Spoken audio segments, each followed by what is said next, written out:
TCS current news में आज का हमारा विषय है बिहार का पहला परमाणु ऊर्जा संयंत्र।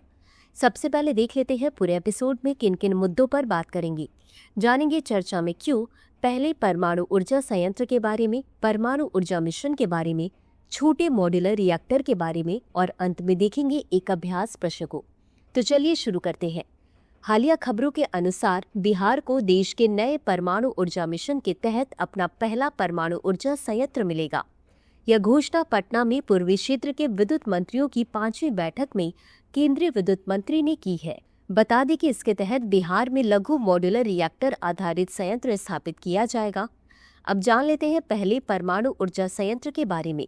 यह बिहार के नवादा जिले के रजौली में पहला परमाणु ऊर्जा संयंत्र स्थापित किया जाएगा।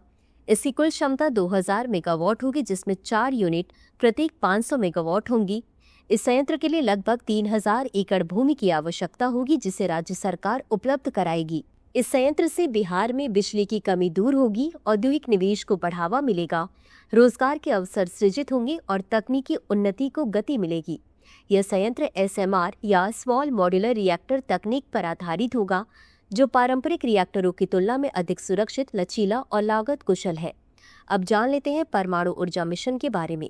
2025-26 के केंद्रीय बजट में 20,000 करोड़ रुपए के आवंटन के साथ परमाणु ऊर्जा मिशन की शुरुआत की गई है।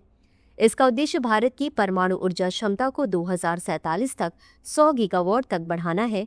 इसके तहत प्रत्येक राज्य में कम से कम एक परमाणु ऊर्जा संयंत्र स्थापित करने का लक्ष्य है। वहीं इस मिशन के तहत स्वदेशी तकनीक, विशेषकर SMR के अनुसंधान एवं विकास को प्राथमिकता दी गई है। बता दें कि 2033 तक कम से कम 5 स्वदेशी SMR विकसित और संचालित किए जाने का लक्ष्य है। अब जान लेते हैं छोटे मॉड्यूलर रिएक्टर के बारे में। SMR उन्नत परमाणु रिएक्टर हैं जिनकी क्षमता 300 मेगावाट तक होती है, जो पारंपरिक रिएक्टरों की तुलना में लगभग 1/3 है।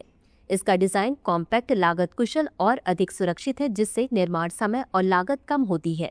यह तकनीक विशेष रूप से उन क्षेत्रों के लिए उपयुक्त है जहां बिजली की मांग कम है या भौगोलिक चुनौतियां हैं। बता दें कि भाभा परमाणु अनुसंधान केंद्र बंद हो रहे कोयला आधारित संयंत्रों के पुनः उपयोग और दूरदराज के क्षेत्रों की ऊर्जा आवश्यकताओं के लिए SMR पर कार्य कर रहा है। वहीं परमाणु ऊर्जा विभाग थोरियम आधारित उच्च तापमान गैस शीतित रिएक्टरों और पिघले हुए नमक रिएक्टरों के विकास पर यह भी ध्यान केंद्रित कर रहा है। इसी के साथ अंत में देख लेते हैं आज के अभ्यास प्रश्न को। परमाणु ऊर्जा मिशन के संदर्भ में निम्नलिखित कथनों पर विचार करें। 1. 2025 से 26 के केंद्रीय बजट में 20,000 करोड़ रुपए के आवंटन के साथ परमाणु ऊर्जा मिशन की शुरुआत की गई है। 2. इसका उद्देश्य भारत की परमाणु ऊर्जा क्षमता को 2047 तक 100 गीगावाट तक बढ़ाना है। उपर्युक्त में से कौन सा या कौन से कथन सही है या सही है?